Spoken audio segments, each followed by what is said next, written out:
छोड़ दें साहब। अपने प्रजापति समाज में भी कई ढाल के प्रजापति होते हैं साहब। देखो है कुमार है, लेकिन कहने के तरीके अलग अलग है साहब। जिस प्रकार हमारे उत्तर प्रदेश में जाओ जहाँ के हम रहने वाले साहब, तो हमारे यहाँ प्रजापति दो भागों में जाने जाते हैं साहब। एक होते हमारे यहाँ चक्रवर्ती कुमार जो बर्तन बनाते हैं, और एक हमारे यहाँ बड़दिये कुमार जिन्हें बांडिया कुमार कहते हैं साहब। ये हमारे उत्तर प्रदेश में साहब। जैसे आप हरियाणा में जाओ तो उधर प्रजापति दो भागों में जाने जाएंगे साहब। एक होते गोला कुमार और एक होते महार कुमार साहब। महार कुमार वो होते जो बर्तन बनाते हैं, और गोला कुमार वो होते जो जिम्मेदारी का काम करते हैं, जिन्हें अपने यहाँ साहित्य कुमावत भी बोल देते हैं साहब। भगत जी ये दो भागों में उधर प्रजापति जाने जाते हैं। अब तो इन चीजों को कोई नहीं मानता भैया, शादी बारात सब कुछ एक ही परिवार, अपनी बिरादरी एक ही। हम भी मानते हैं इस बात को, हम भी मानते हैं हम साहब। देखो कुमावत प्रजापति सब एक ही है साहब। फिर उसके बाद साहब इधर राव सर साइड में जाओ, गंगानगर हनुमानगढ़ गाई, उधर अपने प्रजापति समाज को भैया दो भागों में जाना जाता है। एक होते उधर देशवाड़ी कुमार और एक होते बागड़ी कुमार। तो जो देशवाड़ी होते वो बर्तन बनाते साहब, और जो बागड़ी कुमार होते वो जिम्मेदारी का काम करते साहब उधर क्षेत्र में साहब। जैसे अपने जयपुर के आसपास अपने प्रजापति दो भागों में जाने जाते हैं। एक होते खितेड़ा कुमार, एक होते मटेड़ा कुमार साहब। जो खितेड़ा है साहब तो वो भैया अपने आप को कुमावत भी लिख देते, वर्मा भी लिखते, चेजारा भी लिखते साहब। लेकिन है प्रजापति वो भी केवल उनके दादा परदादाओं ने कभी ने भैया इन्हें बर्तन नहीं छुए साहब, और खेती का काम करते रहे, इसलिए अपने आप को खितेड़ा बोल देते हैं। लेकिन आज भी अगर कहीं अपने खितेड़ा कुमार, देखो अपने पूरा गाँव अपने खितेड़ा कुमावत होगा साहब। बुरा नहीं मानना मेरी बात को, अगर कुमावत बैठे हो बुरा नहीं मानना, क्योंकि आज भी तुम कहीं भी बाहर जाओगे तो आप कुमावत बता दोगे तो शायद कोई हमारे उत्तर प्रदेश में कहो तुम्हें ना जानी, बुरा नहीं मानना मेरी बात को। लेकिन आप प्रजापति बता दोगे तो तुम्हें बरोबर का अधिकार देंगे। कैसे देंगे? क्योंकि प्रजापति पूरी दुनिया में फेमस है। कहीं भी बता दो कुमार प्रजापति है तो सब लोग जानते साहब। ये अपने राजस्थान में है, जैसे अपने कोई चेदारा लिख देता, कोई कुमावत लिखते हैं, तो अपने थोड़ा थोड़ा टाइटल है, अपनी पदवी है। और जैसे अपने बिरादरी में कई ताऊ जी वर्मा भी बोलते हैं, अपने कुमावत लोग वर्मा भी लिखते हैं। इधर प्रजापति का मतलब दक्ष प्रजापति महाराज साहब, तो इसलिए उनका नाम ये सुमरण किया जाता है साहब। और भगत जी ये अपनी समाज की जो शुरुआत होती है गुरु दक्ष महाराज से ही होते साहब। इधर अपने चले जाओ हरियाणा में, चाहे अपने गोला कुमार हो चाहे महार, दोनों के दरवाजे तुम्हें दक्ष महाराज की फोटो मिलेगी। दोनों लोग मानते हैं अच्छी तरह से साहब। अब अपने यहाँ माने ना माने भाई जी, बुरा नहीं मानना, हम नहीं जानते साहब, हमारे यहाँ भी मानते साहब। जिस प्रकार इसी प्रकार अपने प्रजापति समाज में भी इकलौती देवी है साहब, जिसको कहते हैं श्रीयादे माता साहब, जो प्रजापति समाज में जन्मी थी साहब, जिनके पिताजी का नाम था साहब लाडू राम जलंधरा, यानी जलंधरा परिवार में उनका जन्म हुआ था साहब। लाडू राम जलंधरा के घर में पैदा हुई थी साहब। और माओ की दूज के दिन ताऊ जी उनका जन्मदिन मनाया जाता है। माओ का महीना आता है पूरी साल में एक बार, तो माओ की दूज के दिन जन्मदिन मनाया जाता है। इधर अपने यहाँ इतना नहीं जानते साहब। इधर पुष्कर में चले जाओ तो अपने कुम्हारों के चंदा से श्रीयादे माता का सबसे तगड़ा, पूरे भारत में सबसे बड़ा मंदिर पुष्कर में है अपने श्रीयादे माता का, जहाँ पे भाई जी बताते हैं 22 जाने 27 किलो का केवल सोने का घंटा है। केवल कुम्हारों के चंदे तो सोना 27 किलो बहुत होता है साहब। 1-2 तोला आदमी नहीं खरीद पाता, 27 किलो सोना बहुत होता है साहब, जो अपने प्रजापति समाज के चंदे से बना साहब पुष्कर में साहब। और पुष्कर में ही साहब ब्रह्मा जी की भी मूर्ति है ताऊ जी, दुनिया में कहीं नहीं ब्रह्मा जी के मंदिर, पुष्कर में मंदिर है साहब ब्रह्मा जी का साहब। तो श्रीयादे माता का जो जन्म हुआ था साहब गुजरात में हुआ था साहब। लाडू राम जलंधरा के घर में माओ की दूज के दिन उनका जन्म हुआ था साहब। श्रीयादे माता जो थी साहब वो बचपन पर से ही विष्णु भगवान की पुजारन थी साहब। यानी कि सुबह शाम उठने और बैठना जो भी होता था, खाना पीना तो देखो दुनिया खाती साहब, लेकिन पहला नंबर परमात्मा का नाम लेती थी, उसके बाद भगवान का भोजन करती थी साहब। उसका रोज का नियम था साहब। तो श्रीयादे माता विष्णु भगवान की पुजारन थी साहब, और रोज भगवान की धोख मारती रहती थी साहब। तो होते करते समय के बाद धीरे धीरे श्रीयादे माता साहब बचपना से भैया जवान हुई साहब। और जवान होने के बाद में लाडू राम जलंधरा ने उनकी शादी की साहब। उनके पति देव का अपने यहाँ भैया कुछ कहते हो, लेकिन हमारे यहाँ उनको बताते उनके पति देव का नाम कुंभ जी था, कुमार जी की कहते साहब। तो कुंभ जी था उनके पति देव का नाम। जो उनका सासुरो हुआ था साहब वो गढ़ मुल्तान में हुआ था। अभी गढ़ मुल्तान पाकिस्तान में है, पहले ये गढ़ मुल्तान सब पूरा एक है भारत था, भारत भी नहीं जाना जाता था। ये द्रौपदा युग, त्रेता युग, सतयुग जमाने की बात है ताऊ जी। जिस जमाने में साहब हिरण्यकश्यप का राज था, ये राजनीतिक नहीं थी, पहले राजाओं का राज होता था ये बात साहब। तो भगत जी जिस समय साहब श्रीयादे माता का सासुरो हुआ और भैया उनकी ससुराल हुई जा गढ़ मुल्तान में, कुंभ जी को यहाँ ब्याह हुआ उनका साहब। जब श्रीयादे माता साहब तो भैया जिस प्रकार अपने मैके में वो भगवान की पूजा करती थी, इसी प्रकार उसने सासुरे में भी विष्णु भगवान की पूजा करना चालू कर दिया साहब। जब उन्होंने पूजा करना चालू किया भगत जी, तो कुंभ जी ने देखा और देखने के बाद में श्रीयादे माता को समझाया साहब। बोले देखो ऐसा है, तुम्हारे राज्य में और हमारे राज्य में जमीन आसमान का फर्क है। तुम्हारे राज्य में कोई भी ऐसा राजा नहीं जो भगवान की पूजा न करने दे, लेकिन हमारे राज्य में ऐसा एक राजा है जो भगवान की पूजा नहीं करने देता, केवल अपनी खुद की पूजा कराता साहब। तो बोले उस राजा का क्या नाम है साहब? तो उन्होंने बताया साहब कि उस राजा का नाम हिरण्याकश्यप है साहब। हिरण्याकश्यप वो था जिसको भगवान द्वारा वरदान मिला था भाई जी कि ना तो वो दिन के मरेगा, ना रात के मरेगा, ना कोई इंसान से मरेगा, ना जानवर से मरेगा, और ना घर से बाहर मरेगा, ना भीतर मरेगा साहब, ना अस्त्र से मरेगा, ना शस्त्र से मरेगा साहब। तब उसको भगवान विष्णु ने ताऊ जी नरसिंह रूप रखा था, यानी कि शेर का आधा रूप, आधा शरीर का, आधा शरीर इंसान का था साहब। और ना वो भीतर देही पे मारा था, ना रात ना दिन था भैया, ना दिन हुआ था ना रात थी, ऐसे टाइम पे उसका वध किया था हिरण्याकश्यप का भगवान विष्णु ने साहब। तो भगत जी बोले इस राज में हिरण्याकश्यप का राज है साहब, और इस राज में भगवान की पूजा नहीं होती है।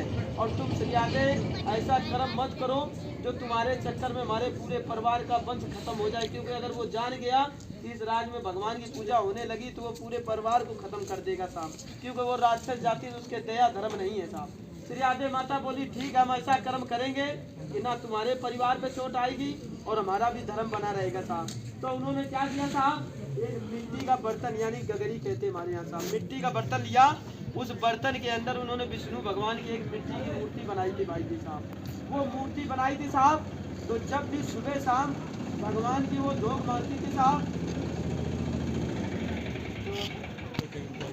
तो भगत जी जब भी वो सुबह शाम भगवान विष्णु का धोख मारती थी साहब, अब वो नदी भाई जी बताते हैं दोवा नदी है साहब, अब पाकिस्तान में है साहब, जो कश्मीर से निकली है साहब, उसी नदी पे वो जाया करती थी सुबह शाम, और उधरी श्रीयादे माता विष्णु भगवान का नाम लिया करती थी साहब। घर पे इसलिए नहीं लेती थी कोई जान जाएगा तो बता देते साहब, ऐसा ना हो पूरे परिवार को खत्म कर दे साहब।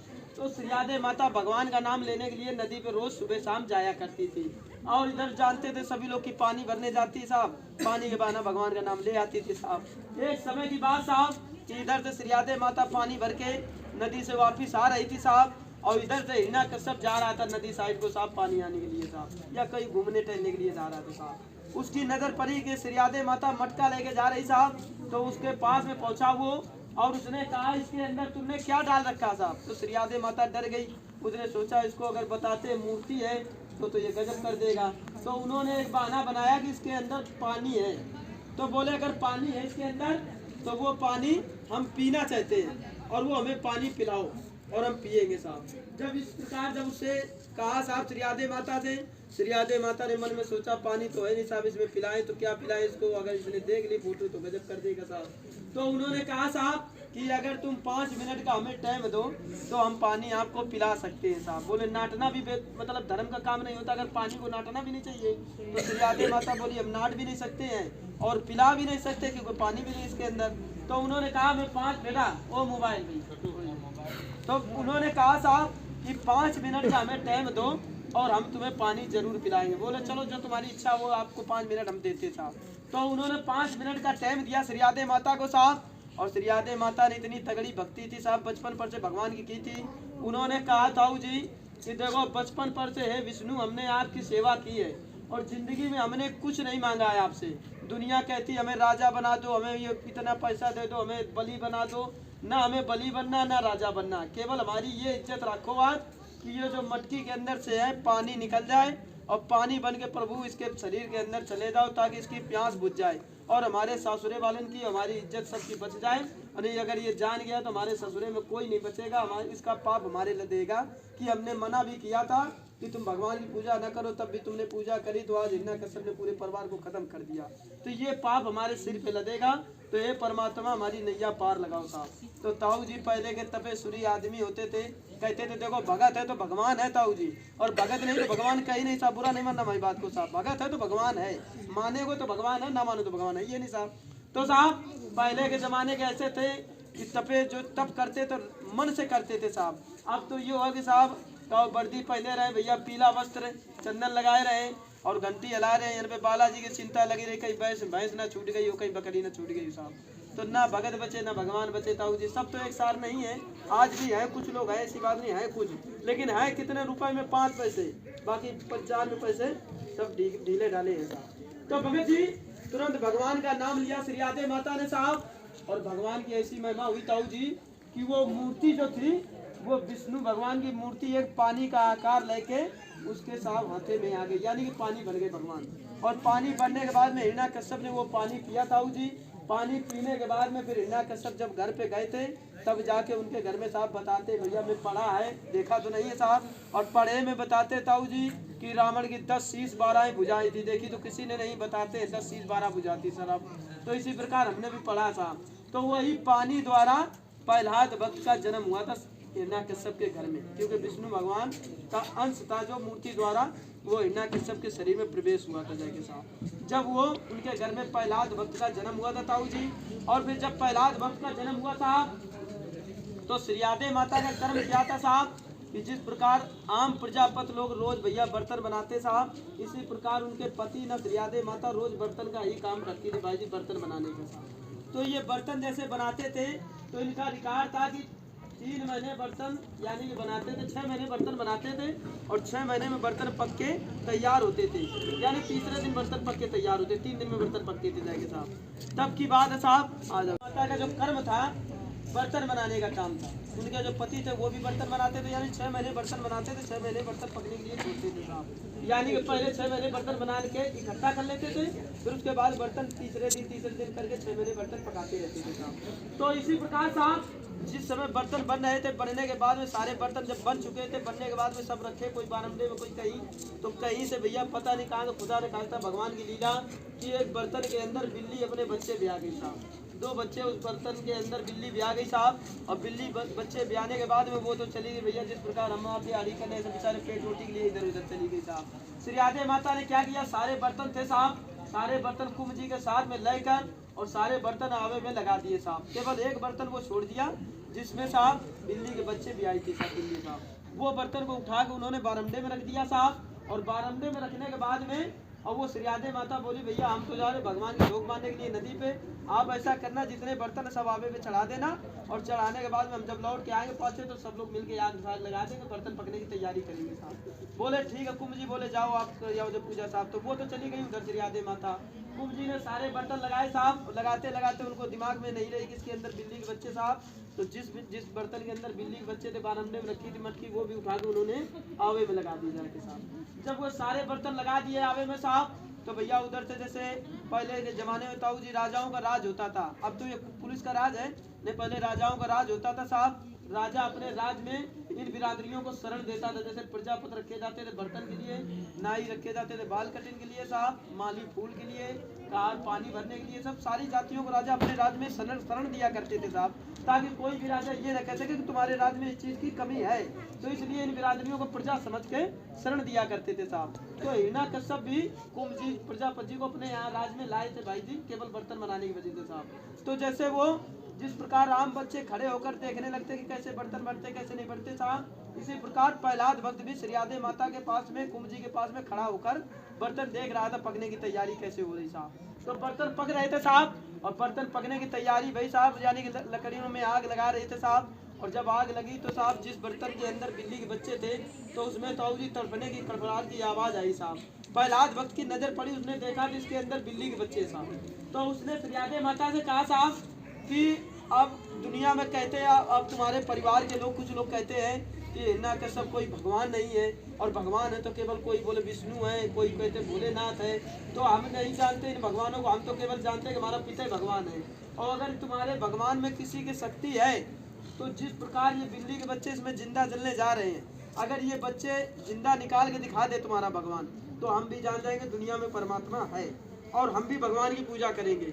और अगर ये बर्तन के अंदर बच्चे मरते हैं आग में और जिंदा नहीं निकलते हैं, तो आज के बाद भगवान का नाम मत लेना हमारे राज में, जब तक जीना तो हिरण्याकश्यप की ही पूजा करना, भगवान की पूजा मत करना इस राज में जब तक रहना साहब। श्रीयादे माता बोली कि तुम्हारे पिता जबरदस्ती की पूजा कराते, परमात्मा है तो केवल विष्णु है साहब, और जब तुम्हें आजमाना है भगवान को तो आज से तीसरे दिन हम इसका आवा खोलेंगे, यानी 3 दिन बाद खुलता था, तीसरे दिन आवा खोलेंगे, तीसरे दिन आकर देख लेना यहाँ पे। और अगर तुम्हें ये बच्चे जिंदा निकले वापस तो जानना कि भगवान है, तो हम भी भक्ति करेंगे भगवान की, और अगर नहीं निकलते तो आज के बाद हम भी विष्णु का नाम नहीं लेंगे साहब। बोले ठीक है साहब। हिरण्यकश्यप के बेटे से ये बात हुई प्रहलाद भक्त से साहब। प्रहलाद भक्त अपने घर चला गया, बर्तन जो पकने को छोड़ गए साहब, बर्तन पकते रहे साहब। तीसरे दिन जब प्रहलाद भक्त आया ताऊ जी उसके पास और देखा कि सारे बर्तन निकाले जा रहे थे साहब। जब सारे बर्तन निकाले जा रहे, सारे बर्तन निकलने के बाद जितने बर्तन थे सब पक गए और केवल एक बर्तन रह गया जिसके अंदर बिल्ली अपने बच्चे भी आई थी साहब। उन बर्तनों में साहब एक आंच भी नहीं लगी ताऊ जी। जिस समय प्रहलाद भक्त ने देखा कि बिल्ली के बच्चे जिंदा निकले आओ से साहब 3 दिन के बाद में, तो वो जान गया कि दुनिया में भगवान है तो केवल विष्णु है साहब। तुरंत उन्होंने श्रीयादे माता के पैर पकड़े और बोले भैया कि ऐसा है साहब, जिस प्रकार तुम मगन हो भगवान में, इस प्रकार हम भी भगवान में मगन होना चाहते साहब। और हम अपने पिता की पूजा नहीं करना चाहते क्योंकि उसके अंदर अंश विष्णु भगवान का था साहब, तो उसकी लगन भी विष्णु भगवान से थी साहब। तो प्रहलाद भक्त बोला कि हम भी विष्णु के पुजारी बनना चाहते, हमें भी गुरु दक्षिणा दो साहब। देखो